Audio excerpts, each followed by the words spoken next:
Oman visa খোলার ব্যাপারে 2026 সালের সর্বশেষ আপডেট অনুযায়ী বাংলাদেশি কর্মীদের জন্য একটি বড় সুখবর রয়েছে।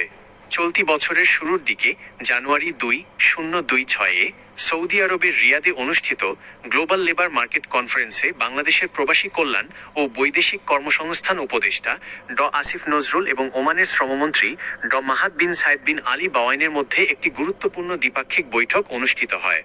বৈঠকের তথ্য অনুযায়ী ওমান ভিসার বর্তমান পরিস্থিতি নিচে দেওয়া হলো।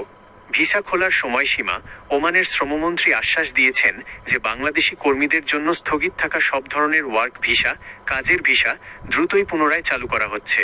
দীর্ঘদিন বন্ধ থাকার পর এই প্রক্রিয়াটি পুনরায় চালু করার জন্য দুই দেশের যৌথ কারিগরি কমিটি কাজ করছে। দক্ষ কর্মীদের অগ্রাধিকার ওমান সরকার বিশেষ করে দক্ষ বাংলাদেশি পেশাদার যেমন ইঞ্জিনিয়ার, ডাক্তার, নার্স এবং কারিগরি দক্ষতা সম্পন্ন কর্মীদের তাদের শ্রমবাজারে যুক্ত করার বিষয়টিকে সবচেয়ে বেশি অগ্রাধিকার দিচ্ছে।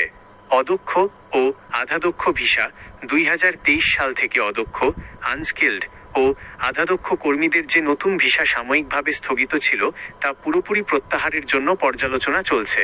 অবৈধ কর্মীদের বৈধকরণ ওমানে ইতিমধ্যে যেসব বাংলাদেশি কর্মী অনিয়মিত বা আকামা সংক্রান্ত জটিলতায় আনডকুমেন্টেড আছেন তাদের কোনো জরিমানা ছাড়াই বৈধ করার বিশেষ সুযোগ দিয়েছে ওমান সরকার।